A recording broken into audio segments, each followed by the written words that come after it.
welcome to episode 7 of Delight Podcast. I'm Leah Sachs and this is Adam Curtis. Hello, in today's episode of Delight Podcast, we're going to be interviewing the wonderful Caz Dodds on the topic of evangelism. Now, Caz is a member of Edinburgh North Church. She works for the Scottish Government in the civil service. She's a wife and a mother of 2, and in the rest of the time in her week, she does many wonderful Christian things and activities, which she'll be telling us about later. Evangelism, for those who aren't in the know, it means talking about Jesus to non-believers.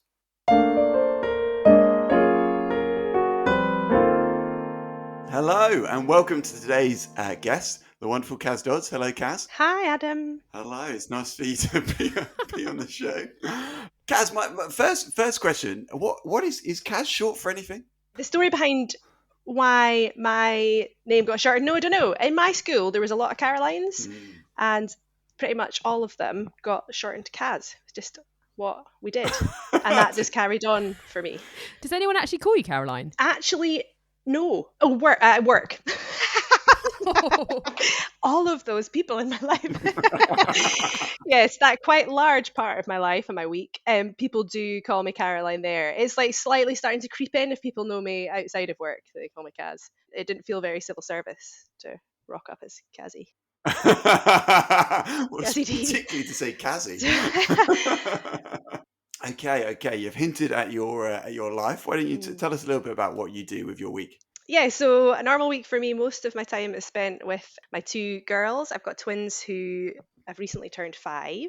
I work part-time at the Scottish Government in the civil service as a policy advisor. And then the rest of the week, I do various kind of Christian or charity sort of things. So things like speaking at university outreach events. That's me. The other important thing actually about me and about my identity that I should mention is that I used to work with Adam. Yes! Tell us about that. And why is this important for your identity? Oh, it was emotional. It's just it really shaped me as a person, you know, Adam, those years that I was in Glasgow at the time working for the Christian unions and Adam was in Edinburgh. Every now and again we get together for team days in Dundee. They were good times. They were great times. Adam, yeah. I was this nervous little like first year of a worker doing like university missions, and I was just learning so much from the old and the wise. Oh. Mm-hmm. Steady on there, Adam, with the old. Let's do the old one. Anyway, yes. Let's delve deeper into your life there, Caz, and your story. Could you maybe tell us just how you came to know the Lord Jesus? So I grew up in a family where it was good to like ask questions and to like learn. Learning was quite an important thing that I think my parents really passed on to me. I don't remember them kind of trying to sort of pass on a particular worldview or kind of faith position or anything, but they did teach me to think and to ask questions, discuss and debate. And I think that had like a really big impact on me growing up. And as a teenager, I became kind of aware that I'd inherited a sort of agnostic atheism, I suppose. Like I was assuming that there wasn't a God, but I wouldn't say I was sure on that. And I became like increasingly unsatisfied with that position. I sort of realized that I thought there wasn't a God. And yet there was all sorts of things that kind of came up against that position. It felt like there was things constantly knocking against it. So even just the kind of world around me, I just thought it was so surprising that there was church buildings on every street corner, and yet it played such like a small role in my life, or even kind of our sort of social cultural architecture, the things that kind of shape our year, like Christmas and Easter, those sorts of things, as well as my own life. It felt like I remember really putting together the idea that if there isn't a God, then my understanding of moral accountability is impacted by that. So, why does it matter what I do if it's legal, if it doesn't hurt people?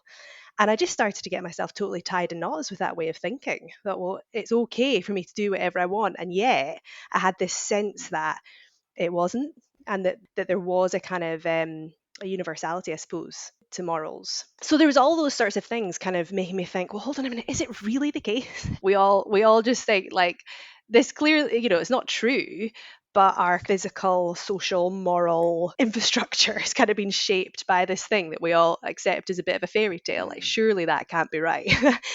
And around that time, I had school friends who were Christians and invited me to their youth group to kind of explore more about Christianity. So that was my first real kind of introduction to Christian things. Looking back, I can see now that there was other times when people kind of told me about Jesus, explained things about Christianity to me, but that was really the first time when I thought, all right, here I am exploring this for myself. And it was like, yikes. I mean, it's like, all right, people do believe this, and there's kind of a really good foundation for believing this as well. You know, these people are not just talking in kind of fairy tale language, once upon a time in a land far away. They're showing me really persuasive reasons for believing and why they believe, which was, yeah, huge to me. And then it wasn't until I went to university what I really enjoyed doing, you know, just asking all these questions kind of landed home to me, where I realized the kind of personal implications of that being true.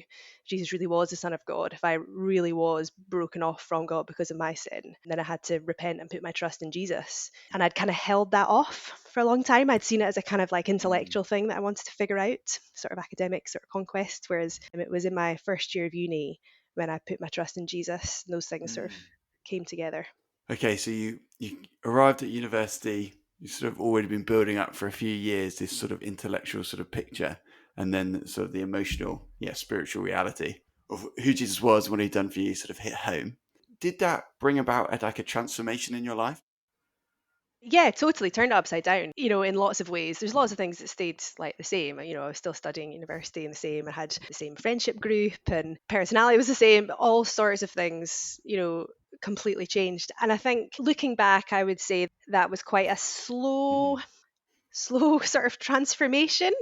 For me, there was different bits of life that I just had not considered would be impacted by being a Christian. Like I played for our college football team, and I remember just like they just were totally separate worlds to me for a long time, playing football and then my Christian things. I remember playing once and seeing someone from the church that I was going to in the other team, and realizing that I'd just been like swearing, mouthing off about the other team, all this stuff.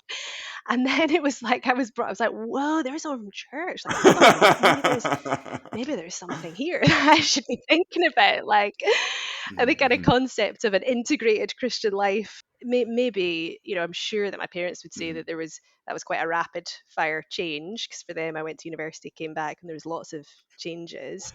But as I look at it, I think I was pretty slow to put some of those things together. In lots of ways, kind of everything changed. What was in the journey after that? Yeah, how did the Lord teach you and Big shape you thing in for the me years was to come? church. Some friends at university invited me along to Christian Union at uni. They wrote it on my hand, actually. Night out. Pre the days of smartphones. And night out, and I was like, oh, I'm a Christian too, and they were like, all right, let me just write down where the Christian Union meet, just in case you don't remember. So I kind of got to know some Christians from the halls that I was in. Then they took me along to church, and that church just absolutely met me where I was. Didn't assume anything, but instead just to like sought to teach me the Bible consistently, week in, week out, and we're very intentional just about laying good foundations for students at that really formative time. So a kind of weekly small group Bible study was a really, really significant thing for me in terms of like building a Christian friendship group, and also just week in, week out studying the Bible and different parts of the Bible. My maybe second or third year, someone from church, one of the student workers from church, read one-to-one with me. So we'd meet up each week over a coffee and read a book of the Bible together. And that was just massive for me. It was like kind of penny dropping, noticing that, you know, I remember reading part of Colossians. It was like a list of kind of what it was like to live in the old self. And she said, you know, is there any of this list? Which of this list do you struggle with? I was like, oh, she knows. She knows that, like, and she's assuming here, right, like as someone who's put my trust in Jesus, she's assuming that I'm still struggling with sin. I thought that all the Christians who'd been Christians for a long time, that they were just like sorted, done, sin, finished. So that was kind of like a real revelation to me as a kind of one-off thing, but then also as something that has just sort of stayed with me. Growing in the Christian life is this kind of constant growth and becoming more like Jesus and seeing more, you know, parts of ourselves that we want to put to death and put on our new selves. Caz, clearly your time at uni was quite transformative. Have there been any time since where you've had any periods of, say, struggle or challenges where you've doubted God's presence or the reality of God? Or has God's presence been something always very real to you? I think I ask that is it true question all the time. I wouldn't say there's been any time in my life, any time in my life really, where I've not just thought like, but is it true? Is it real? And I suppose, the kind of thought pathways that I had as a teenager before becoming a Christian, they change, but there's lots of them that are still there. I still very much can remember the logical kind of thinking that made me think that there probably wasn't a God, those sorts of things. So I still totally like empathize. I don't know if that's the right word, but with people who don't believe. Each time I ask the question, I'm still utterly convinced of the truth and the goodness of the Lord Jesus. That doesn't disappear. And actually, I would say in times of struggle, that has been all the more true. That things that I faced in my life that I really did not want to face, I thought that they would be times when I would doubt. Actually, they weren't. They're the times when I felt like I've lent the hardest on Jesus and found him to be all the more faithful and good and kind. We'd love to let you know about our website, delightpodcast.com. There you can find transcripts of each episode, more detailed show notes, and Adam's, I'm going to admit it, quite interesting blogs, including the new one this week looking more into evangelism. We'd love for you to rate, subscribe and share, and if you wish, review Delight Podcast. It really does make such a big difference and it helps others find us more easily. You can follow us on Instagram, Facebook and Twitter. Just search Delight Podcast. Let's get back to Caz and hear what she has to say about evangelism. So yes, Caz, we're finally getting around to today's topic, which is evangelism. How would you describe evangelism? I think I'd probably say like sharing Jesus with people or speaking Yeah, about and I think Jesus. that's so important to highlight that sharing Jesus, it's speaking about Jesus, because I think often sometimes in our Christian Yeah, culture we think we hear the word evangelism and it's spoken about in such a way that it's just living a holy life, and that is evangelism. And yeah. obviously as Christians we are called to live a holy life and we do want to do that, and that helps us in our evangelism. So my question to you then, Caz, if faith is a personal relationship with Christ, something that's private, why would we want to talk about it? And there is, I think, the kind of like air we breathe in terms of like thinking about kind of religious faith is very much that, our culture does tell us, our society maybe does tell us that it is personal, it is private. So I think I kind of sympathize with that sort of feeling quite a lot. Though I would say that we're all different and there is very little that is personal and private about me. um, so, It's all out there. most it is all out there to a fault. People that know me tend to know like most things about me because I'm a verbal processor, and so most things about me I will speak out. We're all different though, and I think there is definitely that sort of like cultural norm, which is that don't push your faith on me. So in the university campuses, I think you hear that all the time. I hear people say all the time, like, I respect everyone's views as long as they don't push them on me. By which I think we really mean that I don't respect your views enough to seriously consider them for myself. But I think fundamentally, the thing that sort of keeps that thought at bay for me is that Christianity is just not about me. It is not about me and my kind of personal, private sense of well being. The foundational truth of Christianity, what is it all about? It's about Jesus Yeah. and who he is, that Jesus is Lord, he's the Son of God, he is the revelation of God, and he's so good. He's holy and righteous and compassionate and kind. He's worthy. He's worthy of being praised, of being worshipped, of having our whole lives lived out for him. He's worthy of adoration, of love. That's what Christianity is about. It's not about me achieving a kind of personal or private feeling. It's about the Son of God who came from heaven to earth to seek and to save the lost, to bring wanderers home.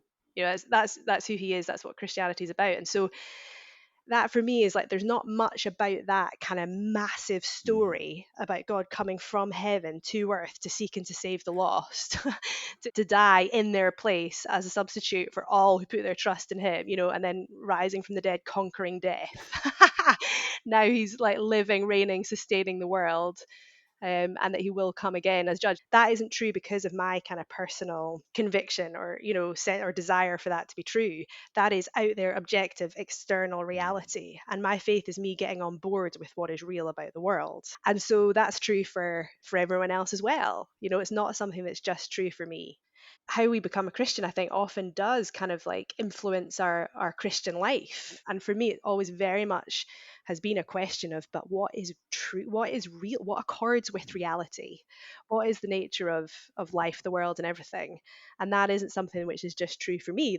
That's most fundamentally and foundationally, that's about who God is and what he's done. Sharing Jesus with people, speaking about Jesus with people, is just getting on board with that. It's a good, kind, generous act.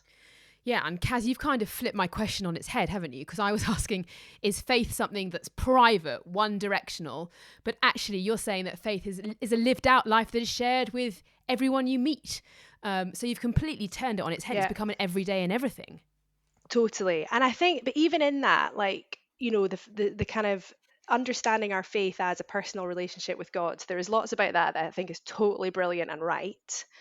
But there's lots about that as well that I think is a kind of I was laughing, but there's a lot in that I think is actually more shaped out of our culture's commitment to individualism and to our own kind of therapeutic sense of self that we hold as being so important than from biblical Christianity, actually.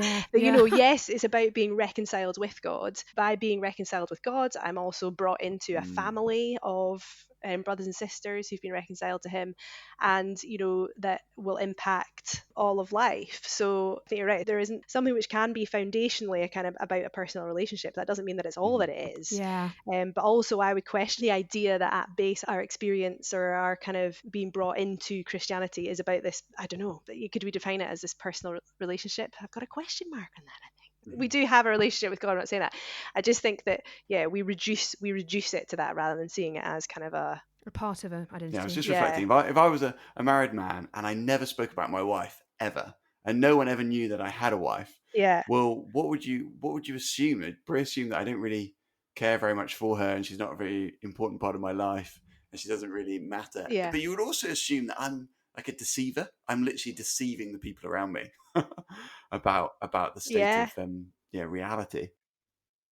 Because such a huge thing, such a big part of your life ought to be something that you also speak about and share and is obvious in the way that you act and the way that you behave, and all those sorts of things. And that becomes even more so then, when we're talking about like the divine, because of the personal implications you have in my life. But as I think you've so helpfully stated, because of actually the universal truth and reality of who God is, he has implications on everyone's lives. Why would we want to evangelize, Caz? I know you kind of hinted at it a bit earlier, but why would we want to tell others about Jesus? I think primarily, and I ask myself this a lot, particularly if speaking publicly about Jesus, the thing for me which I keep reminding myself of is the worthiness of Jesus, that he is absolutely worthy of worship. He's not only worthy of my worship, but of everyone's. He's worth my devotion. He's worth my public commitment to him before other people. He's worth that. He is worthy of everyone's worship. I think sometimes we feel a bit like secondhand car salesmen, that we think, oh, am I offering something which is actually not that good for people? We try to like make it look shinier than it is and like better, so just simply so that we'll get a kind of purchase from people, that people will be interested. And actually, wow, the gospel is the best news for all people. That's the kind of foundational thing for me. We are all evangelists, really. There are things we love enough to tell other people about them, aren't they? So whether that's the COVID vaccine or Man City, or for me for a long time it was toddler sleep schedules. Anyone I spoke to like evangelize about the benefits of toddler sleep schedules. Jesus is such a different category of goodness and weight that sometimes it feels like too much to talk about these things, because it feels so huge that we feel like, oh gosh, it feels like too good to speak in that kind of, I really like him, so you should like him too kind of way. But when we pause to think about it, it is weird that we would be willing to give people some things but not the best thing. And I think that does probably speak to a divide in our own lives as well, that we do tend to like maybe keep Christian things to a box, like I described as a young student. Caz, to be honest, which we frequently are on that podcast, I'm sometimes emotionally not overwhelmed by the gospel, because Yes. just in reality, I get distracted by day-to-day life, or my head is elsewhere, and sometimes it's not for me a real head and heart truth, though I know it's a truth. What can we do to keep us going, to keep evangelism, Yeah. when we feel like that, regardless of what we know objectively to be the truth? Why should we keep evangelizing? How do we keep going? I think sometimes we sort of divide. We're talking a lot about like divisions here, aren't we? Like false divisions. I think Mm. sometimes we divide like evangelism, telling people who aren't Christians about the gospel, with like discipleship, for example, kind of Mm-hmm. growing as a Christian, that sort of thing. Again, I think that's unhelpful. Like the gospel is good news for everyone, and we need the same gospel if we've been a Christian 20 years Yeah. to if we've been a Christian 20 minutes, don't we? Yes. So Yes. we still need to receive the grace of God in Christ, and we still need to respond by repentance and faith. That does not change. And so when I'm sharing Jesus with other people, I'm not just like speaking to them, speaking a message which is only for them. I'm speaking to myself, Yeah.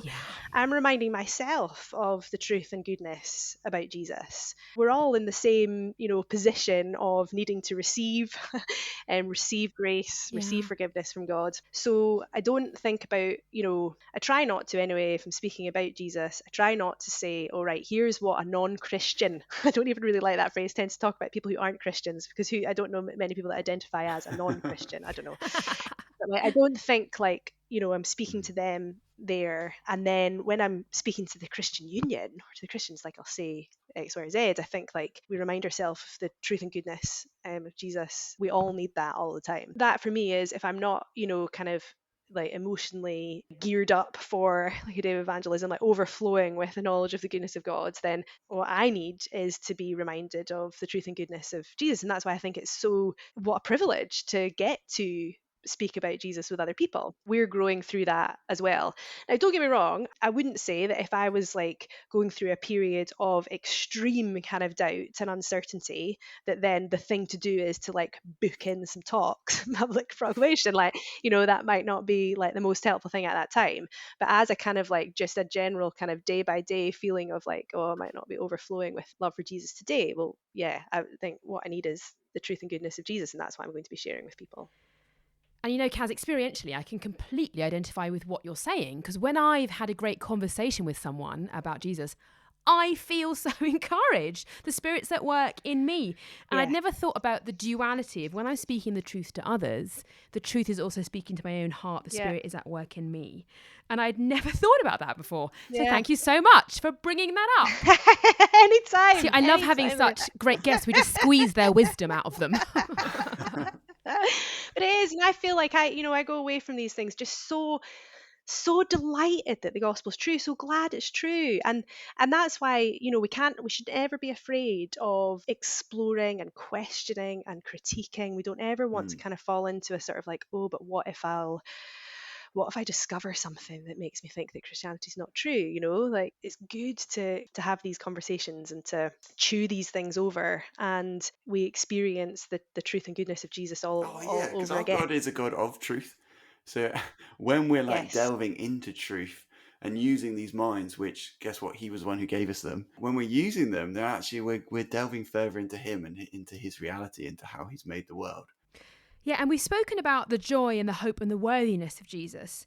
But Caz, when you're kind of evangelizing, as it were, how much in your mind are you aware of the opposite, aware of people who are not saved and the truth of an eternity separated from Christ? How much is that on your heart? Yeah, I mean, that's massive for me. Like, that kind of thought, that like knowledge of that reality is huge to me. I don't often speak about hell publicly because I find it so sad to speak about. I would only like do a talk that did talk about hell if I was specifically asked to address a particular question, because it's just a subject that I find very hard to speak about publicly, because I'd normally start crying. Which people have said, no, but that would be fine. But, we've all got weaknesses, and that would be mine. I wouldn't want to shy away from the truth of that by any sense. That is something that's very real to me. very few of my family members are Christians. So it's a very kind of like real, raw, um, yeah, sort of knowledge. So I think it is kind of, it's always there. And I think I've heard people say you don't necessarily want your motivation for evangelism shouldn't just be kind of fleeing from hell. It should be about fleeing to Christ. I think both are true. Like we do flee to Christ because we know how awful an eternity without him is. Both of those things I think need to be true, and when we're speaking about the gospel. That's just so helpful, because it is heartbreaking, and it's just really, it's hard to process, isn't it? Because it matters. Yeah.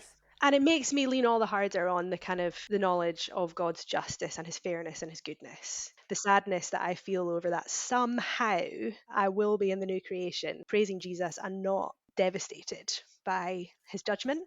I will be, praising him for his judgment too, and delighted by it. Somehow. There are things that I'll see then that I do struggle to see now. And it does make complete sense, isn't it? Because it's important to acknowledge both sides of that kind of running to Jesus, the one who is most worthy of praise, and that motivation, but also at the same time knowing that we are fleeing from an eternity without Christ. And that can just be really hard to process. But I guess, it's that kind of eyes up as opposed to eyes down. But I'm just thankful that you've helped us realise that it is really hard to speak about these things and kind of to emotionally process all of that. Yeah.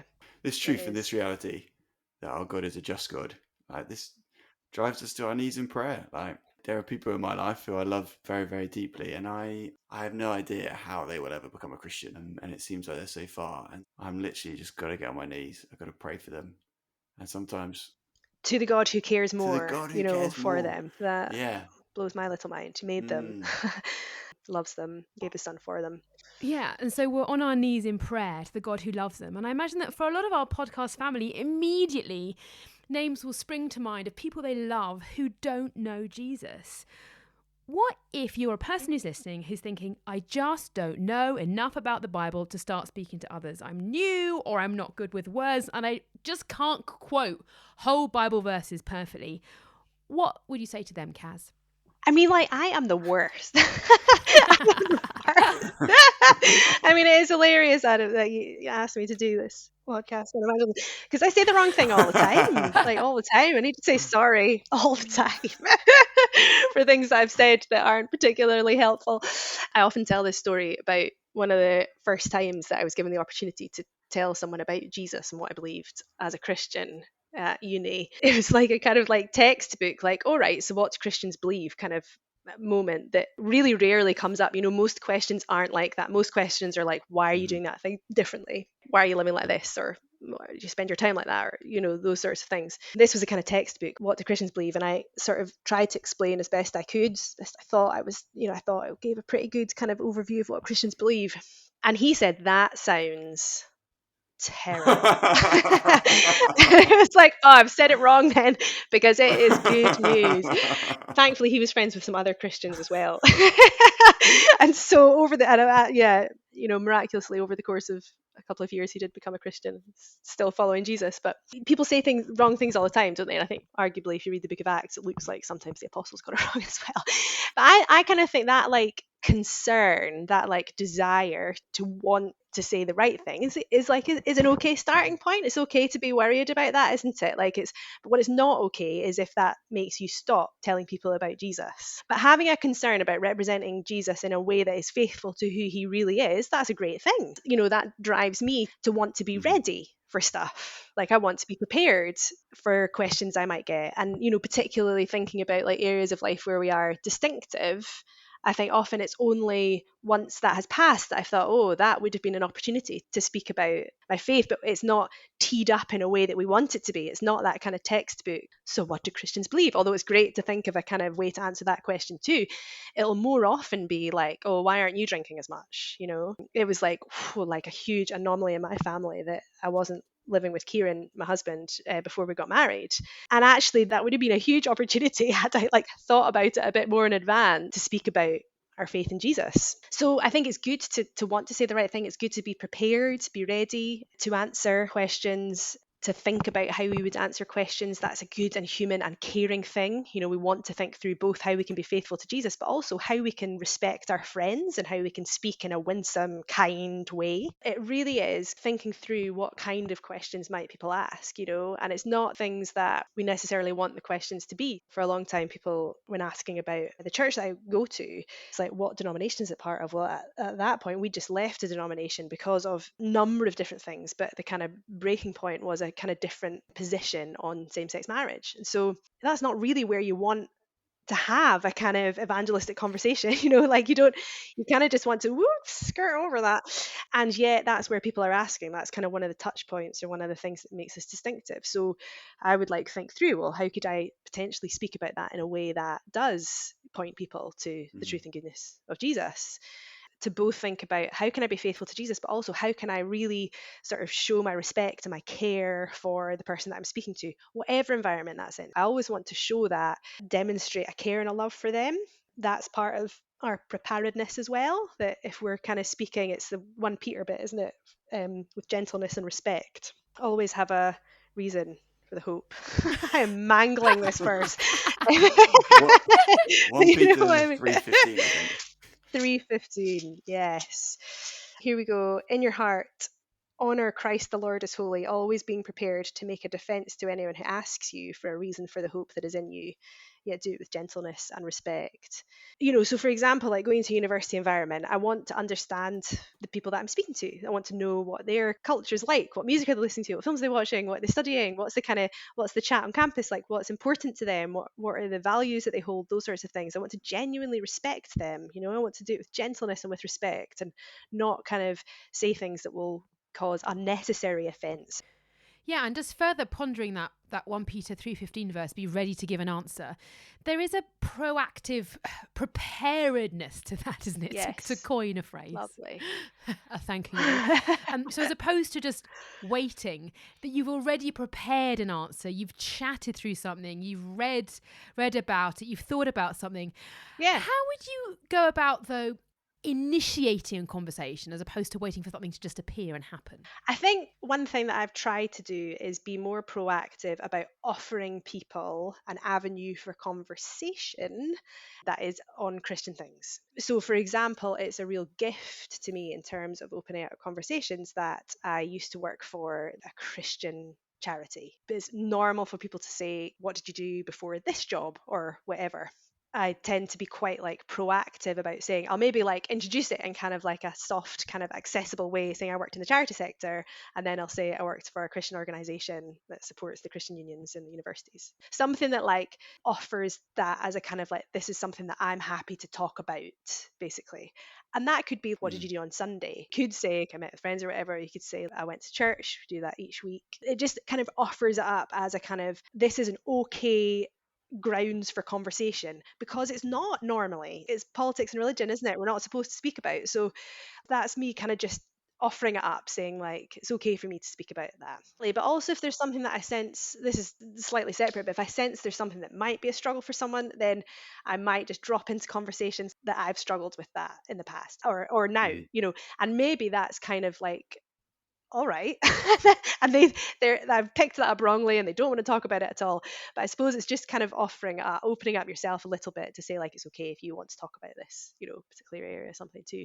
It's okay to cross some of those boundaries sometimes. That my brother-in-law, who's a real sort of example to me in mission and evangelism, he talks about the kind of line of pain, that there's this cultural convention that you're supposed to like not cross over certain things. You're not supposed to like ask that question, or like, and about Christian things, you say it's okay to kind of cross that line where you feel that, oh, is it okay for me to say this about my faith in Jesus, or is it okay for me to ask them what their views are, that maybe just to go a little bit further than we might have a tendency to want to. Now, obviously, we need to know ourselves and our own dangers. So, like, some of us, I would say probably few of us, but some of us will just be like very bold in conversation, and we'll just be crossing all sorts of boundaries at different times. So we don't want to do that. We don't want to like hurt people unnecessarily. But for most of us, our problem will probably not be that we're too bold. It'll probably be that we're too timid. So to kind of push ourselves a little bit, I think is fine. I must admit, I find it helpful that it's not me at work. Yes. It's God at work. It's the Spirit Yes. at work. And it's a great relief. Like when I feel like I'm saying something wrong, Totally. God is at work through this. It's not about me. How do you think about that? How do you process that? I am deeply reassured by God's sovereignty, and that his character is that he's the evangelist. Jesus is the ultimate evangelist. He's the one who's sown the truth about himself into the very fabric of the universe. He wants to be known, and he's a God who's in the business of making himself known to people. He sent the prophets. He sent his son to proclaim the truth about himself. He sends his spirit to open our spiritual eyes to the goodness of Jesus. So knowing that God is the one who's on mission, that he's the evangelist, that is deeply reassuring to me. How incredible that he should choose to use us. Incredibly. He would Yes. choose to use us, like weak, wrong words, saying the wrong thing Yeah, he works in our despite weakness. us. Exactly. And he's able. He is Yes, to able. do immeasurably more. That he doesn't need me to say the right things. And I think about that all the time. People say to me, "Oh, I remember you said to me 10 years ago this, and it led me to think that." And I think, one, not sure that was me. Don't think I said that. Two, if I did, actually what I was meaning was this, and the consequence should have been that. But the Lord, in his goodness, uses these things for his own glory. Like comes back to it's just not about me. So, and it's just so liberating, isn't it? To be like, it's not actually about me. I was convicted again recently by truth I already did know, that actually this work of mission and evangelism, it is a work of following where the Spirit is like leading. And actually, God has already Yes. been working in people's lives for a lot longer than when Yes. I turn up on the scene. It's just sort of Yeah. following, okay, what has God already been doing in this person's life? How can I further that? How can I encourage that? How can I be a part of this? Rather than thinking it's all about me in this moment. Yeah, and that's Exactly. incredible because when I'm talking, I'm thinking, how can I say the right thing at the right time with the right reference and speak clearly and be praying simultaneously? And when I let go of that and just realize, it's okay, God has got this. It's not about me. And just praying, Lord, just use me. Yeah. It's totally freeing, isn't it? Yeah. Oh, completely. And it's also just, I'm totally preaching to myself right now. Like I need to hear this myself. Yeah, totally. Well, this has been really helpful for me because it's never quite as cut and dry as this, but we write people off. I've spent years praying for my family. I used to pray for them every day, and then I just realized over the last year, maybe more, I've just stopped. I've stopped just praying for them every day, praying for, well, various things that God would put other Christians in their life too, that I'd have opportunity to speak, all those sorts of things. So I need to hear this too. If we are sat listening to this in the kitchen or in the car, but other places are available to listen to the podcast. So kitchen or car, okay, got it. Yeah, 2 places we can listen. If you're to not there now, move. It's just because I do most of my podcast listening like on the route to gigs or clearly making cups of coffee in the kitchen. So that's anyway, back on point.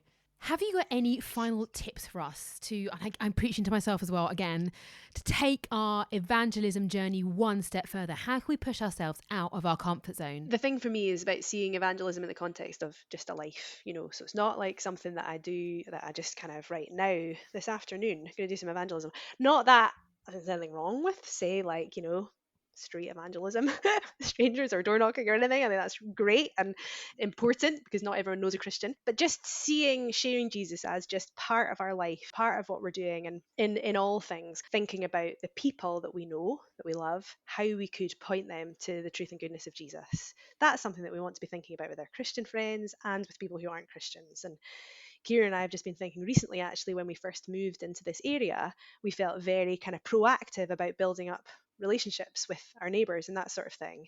And actually now we need to be thinking, okay, well, what's the next thing? Like, how could we show them more of the truth and goodness of Jesus? And I suppose that's probably like a helpful question for us all to ask in the various relationships that we have. How could I show them more of that? And that won't always be, can I share this bit of the Bible that I was reading this morning? Although sometimes it might be. It might be other things that example or model something of God's generosity that we can pass that on. But we always want to be thinking, how can I be showing more of the truth and goodness of Jesus to others? And one kind of thing that I think I'm quite wary of, kind of how-tos on evangelism. You say this thing, and then you get them to ask that thing, and then you say this thing. Largely because I just forget. Like, I find it really hard to keep those sorts of methods or whatever. And frequently the question they're asking is not the question they're asking. There's an issue Yes. behind the issue. Yes. There would be a different spiritual thing at work. And those things can be quite formulaic. Yeah, exactly. And I just find it quite hard to think about in those sorts of like, yeah, formulaic is the right word. We want to love people and take each opportunity to talk about Jesus. And one thing that I would say in terms of like an approach would be that it's great to bring people into a community of Christians. A big thing for me would just be to keep praying for opportunities. To each day be thinking, who could I be encouraging to put their trust in Jesus? Yeah, and you're so right. It's just so important just to keep praying and to keep thinking bigger, because God is bigger Yes. than we can even begin to comprehend. And we tend to make things so much smaller, but we should be praying bigger as well. Yeah, and that's a very helpful way to think about it. God is bigger. He is bigger than us. And again, it's just in it. I think the more that we take the kind of emphasis off us and what we're doing and onto God and who He is, like that's the best, isn't it? So we're praying that we would be good evangelists, absolutely, but we're also praying that Jesus would be glorified, that He would be known, and that He would be opening up blind eyes. Halfway through that podcast, I realized that I wasn't actually saying very much. And I realized that I'm just listening to Caz and Leah have this wonderful conversation, which is just so helpful. And it was just so helpful. Like just thinking through, why do we want to share Jesus and talk about Jesus? And, it's because God is worthy. Yeah. And motivation. I was like, amen. That is the motivation. We worship and we serve an amazing God. And actually, everyone needs to know that He impacts all of reality and He impacts every person.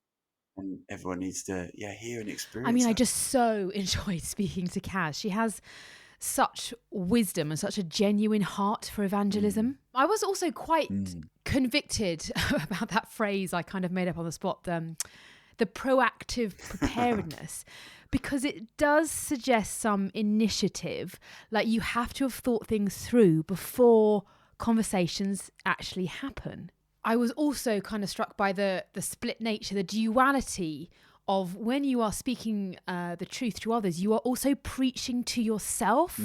You are speaking truth to yourself, and you yourself are getting encouraged, as well as the Spirit working through you and bringing the truth to others. Yeah, preparedness. Yeah, there is a motivation. I want my friends and family to know Jesus. I'm going to be praying for them. And I'm actually going to think about how am I going to speak to them? Why does it always have to be like an on-the-spot, spur-of-the-moment thing? Why can't I actually have done some thinking and reading and pondering and praying and meditating on the things we're going to talk about?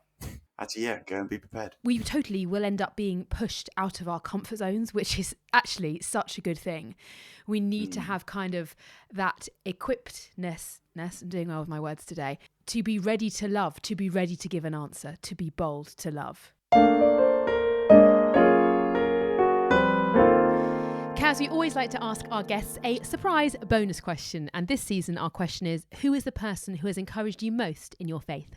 Yeah, different people at different stages of life that, God's just used so many different people. So when we were talking there about me first becoming a Christian, in particular, school friends who invited me along to something. And then I think, well, hold on a minute. There was another school friend who had been a wonderful, beautiful friend to me for years, who lived out a commitment to Jesus, regularly spoke about him. And somehow I hadn't put together that actually, she was, or I think of another school friends when we were traveling somewhere, and I remember her actually drawing out like a little picture of us and God being separated and we're across the middle. And I never kind of like tie that into my story of how I became a Christian. And yet, God had put those people there preparing me to put my trust in Him. I do often think of the woman who read the Bible with me at university, Patasha, how kind of she shared her life and the gospel with me, and the kind of lasting impact that had, the kind of like foundations that set for me. When I think about this subject we're talking about today, about sharing Jesus with people, I think of my brother-in-law, who just in everything he does, people he knows and people he doesn't, seeks to point people to Jesus. And that's all born out of a real conviction that Jesus is true and good. That's not fair, is it? I should choose one person, but I will not. That's okay. There's all these people who are very grateful to God for. Thank you so much to Caz Dodds for being our guest on episode 7 of Delight Podcast. We can't wait to be with you again next week for episode 8, when we'll be exploring the topic of friendship with the wonderful Sarah Snow. Do please join us. This is Adam and Leah delightfully signing off. Bye-bye. Bye.